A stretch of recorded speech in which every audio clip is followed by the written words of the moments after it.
Hello everyone, welcome to my YouTube channel. आज हम पढ़ने जा रहे हैं इलेक्ट्रोस्टैटिक्स, जो कि क्लास 12th का टॉपिक है। इलेक्ट्रोस्टैटिक में जो छोटे छोटे टॉपिक्स हम पढ़ेंगे वो कुछ इस तरह हैं। सबसे पहले है introduction, then electric charge, and third one is different methods of charging, Coulomb's law, electric field lines and electric flux and electric dipole. ये सारे टॉपिक हम one by one deeply study करेंगे हमारी वीडियोस में। पर आज जो टॉपिक हम पढ़ने जा रहे हैं वो है electric charge and properties of electric charge and the different methods of charging. तो आज सबसे पहले हम ये जान लेते हैं कि हम इलेक्ट्रोस्टैटिक्स को किस तरह डिफाइन करते हैं। तो इलेक्ट्रोमैग्नेटिज्म एक ब्रांच ऑफ फिजिक्स है जो कि दो पार्ट्स में डिवाइड की गई है। फर्स्ट है इलेक्ट्रोस्टैटिक, द सेकंड है इलेक्ट्रोडायनेमिक्स। इलेक्ट्रोस्टैट्स का मतलब है electric charge at rest and electrodynamics का मतलब है इलेक्ट्रिक चार्ज इन मोशन। पर अभी हमें सिर्फ इलेक्ट्रोस्टैटिक्स के बारे में पढ़ना है। इलेक्ट्रोस्टैटिक्स को हम किस तरह डिफाइन कर सकते हैं, वो है it is a branch of physics which study the properties and behaviour of electric charge at rest. इसका मतलब हुआ कि जब भी इलेक्ट्रिक चार्ज रेस्ट में होता है तब उसकी जो प्रॉपर्टीज़ और वो जिस तरह बिहेव करता है वो सब जो स्टडी करेंगे वो हम करेंगे इलेक्ट्रोस्टैटिक्स के अंदर। तो जैसा कि अब हम इलेक्ट्रिक चार्ज के बारे में पढ़ रहे हैं तो हमें सबसे पहले ये पता होना चाहिए कि इलेक्ट्रिक चार्ज क्या होता है और वो किस तरह बिहेव करता है। इसके लिए साइंटिस्ट ने अलग अलग एक्सपेरिमेंट किए जिसमें उसने दो चीज़ों को रब किया। अब रब करने के बाद उसने देखा कि कुछ चीज़ें एक दूसरे को अट्रैक्ट कर रही थी, कुछ चीज़ें एक दूसरे को रिपेल कर रही थी। तो इसी प्रॉपर्टीज़ को हमने क्या नाम दिया है, इलेक्ट्रिक चार्ज। अब इलेक्ट्रिक चार्ज को हम कुछ इस तरह डिफाइन करेंगे कि it is a basic property of mass produces electric and magnetic field.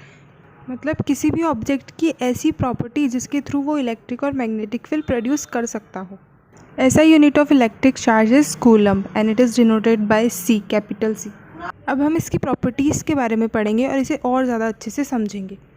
इसकी जो फर्स्ट प्रॉपर्टी है वो है it is a scalar quantity. Scalar quantity का मतलब होता है कि ऐसी quantity which does not have any direction. So it does not have any direction and it is a scalar quantity. Second जो प्रॉपर्टी है वो है कि इलेक्ट्रिक चार्ज दो तरह के होते हैं। फर्स्ट जो है वो होता है पॉजिटिव चार्ज, सेकंड होता है नेगेटिव चार्ज। किसी भी एटम के अंदर इलेक्ट्रॉन्स और प्रोटॉन्स होते हैं, इनके बारे में तो आपने सुना ही होगा। तो जो इलेक्ट्रॉन पे जो चार्ज होता है वो किस तरह का चार्ज होता है, नेगेटिव, और जो प्रोटॉन पे चार्ज होता है वो होता है पॉजिटिव। तो दो तरह के चार्ज एग्जिस्ट करते हैं, एक पॉजिटिव चार्ज और एक नेगेटिव चार्ज। जो हमारी थर्ड प्रॉपर्टी है वो कुछ इस तरह है कि ऑपोजिट चार्जेस, मतलब जो ऑपोजिट साइन के चार्जेस हैं, opposite charges attract each other. Suppose कोई एक पॉजिटिव चार्ज है और एक नेगेटिव चार्ज है, तो क्या होगा, तो ये दोनों चार्जेस एक दूसरे को अपनी ओर अट्रैक्ट करेंगे। दो अगर ऑपोजिट साइन के चार्जेस हैं तो वे एक दूसरे को अट्रैक्ट करेंगे। इसी तरह हमारी जो फोर्थ प्रॉपर्टी है वो है कि जो सिमिलर चार्जेस होंगे, मतलब लाइक चार्जेस और जो सिमिलर चार्जेस होंगे वो एक दूसरे को क्या करेंगे, रिपेल करेंगे। इसका मतलब क्या हुआ, इसका मतलब हुआ कि सपोज़ दो पॉजिटिव चार्ज हैं तो ये दोनों एक दूसरे को क्या करेंगे, रिपेल करेंगे, मतलब एक दूसरे से दूर भागेंगे। और जो उसी तरह अगर दो नेगेटिव चार्जेस होंगे तब क्या होगा, तब भी वो एक दूसरे को रिपेल करेंगे। अगर सिमिलर साइन के चार्जेस होंगे तो वो एक दूसरे को रिपेल करेंगे, और अगर ऑपोजिट साइन के होंगे तो अट्रैक्ट करेंगे। नाउ जो अब हमारी फोर्थ प्रॉपर्टी है वो है कंजर्वेशन ऑफ चार्जेस, जो कि बहुत ही इंपॉर्टेंट प्रॉपर्टी है चार्जेस की। Charge can neither be created not destroy but can only be transfer from one body to another body. इसका मतलब हुआ कि चार्ज कभी भी क्रिएट और डिस्ट्रॉय नहीं हो सकते, वो सिर्फ किसी एक बॉडी से दूसरी बॉडी में ट्रांसफ़र हो सकते हैं।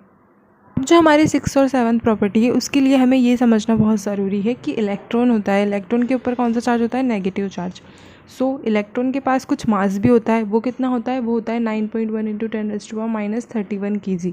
ये क्या होता है, मास ऑफ इलेक्ट्रॉन। तो जो 6th प्रॉपर्टी है उसमें हमने लिखा है कि when a body donates some electron then it becomes positively charge. जब भी कोई बॉडी इलेक्ट्रॉन डोनेट करती है तो उस पर कौन सा चार्ज आ जाता है, पॉजिटिव चार्ज आ जाता है। उसी तरह भी हमने देखा कि इलेक्ट्रॉन ट्रांसफ़र हो रहा है, इलेक्ट्रॉन के पास क्या होता है, मास भी होता है। तो मास भी ट्रांसफ़र होगा, तो जो पॉजिटिवली चार्ज बॉडी होगी उसका मास कैसा होगा, उसका मास रिड्यूस हो जाएगा, मतलब उसका मास कम हो जाएगा। Similarly when a body gains electron then it becomes negatively charge. अगर कोई इलेक्ट्रॉन बॉडी गेन कर रही है तो उस पर कौन सा चार्ज आ जाएगा, नेगेटिव चार्ज आ जाएगा, और मास क्या होगा, मास इंक्रीज़ हो जाएगा उस बॉडी का।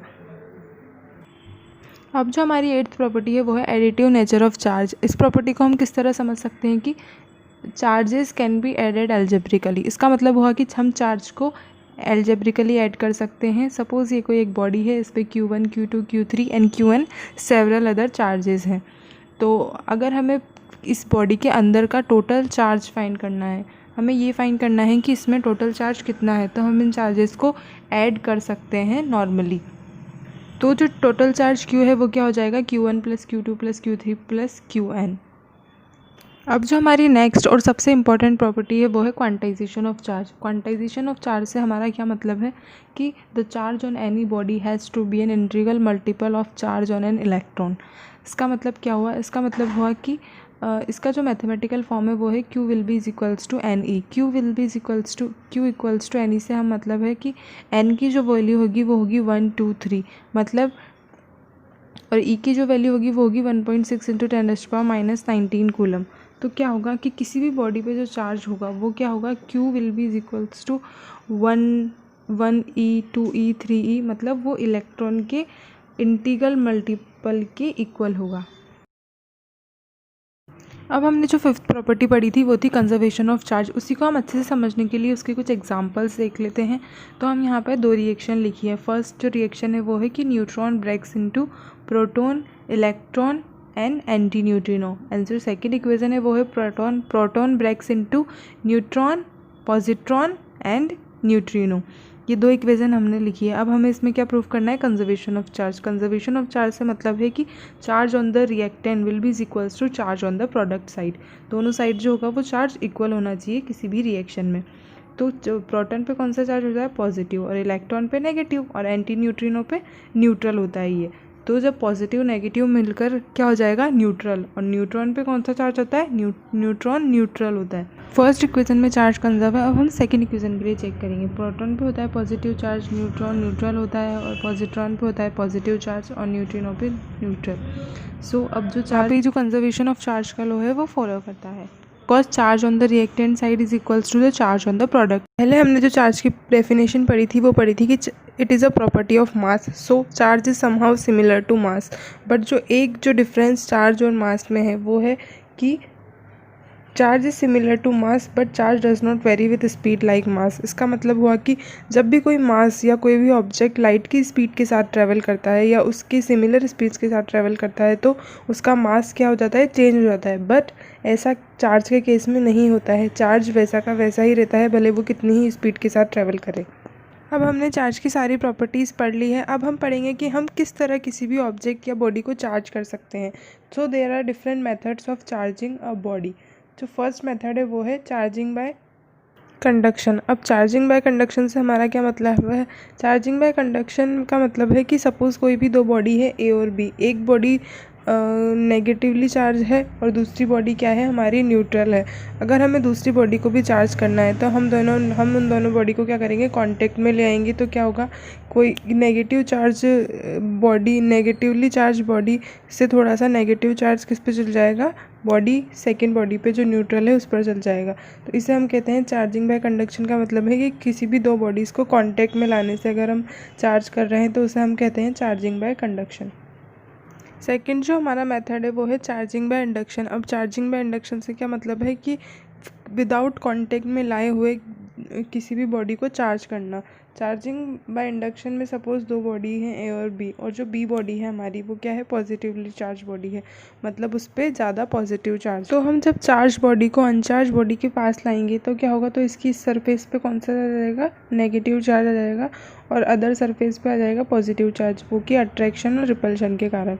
तो जो पॉजिटिव चार्ज है उसको हम क्या कर देंगे, ग्राउंडेड कर देंगे। तो वो क्या चल जाएगा, नीचे चल जाएगा, क्योंकि रिपल्शन के कारण वो बॉडी से दूर चल जाएगा। तो जो बॉडी हो जाएगी हमारी फर्स्ट, वो कैसी हो जाएगी, नेगेटिवली चार्ज बॉडी हो जाएगी। इसी को हम कहते हैं चार्जिंग बाय इंडक्शन। अब जो हमारा थर्ड मेथड है वो है चार्जिंग बाय फ्रिक्शन। अब चार्जिंग बाय फ्रिक्शन से क्या मतलब है कि सपोज़ कोई एक ग्लास रोड है और एक सिल्क क्लॉथ है, तो इन दोनों को जब हम रब करेंगे तब इन दोनों के पार्टिकल्स के बीच में क्या होगा, फ्रिक्शन प्रोड्यूस होगा, और उसी से ही चार्ज ट्रांसफ़र होगा ग्लास रोड और सिल्क क्लॉथ के बीच में। Now I have a question for you. Does a neutral body contain any charge? Please comment me in the comment box.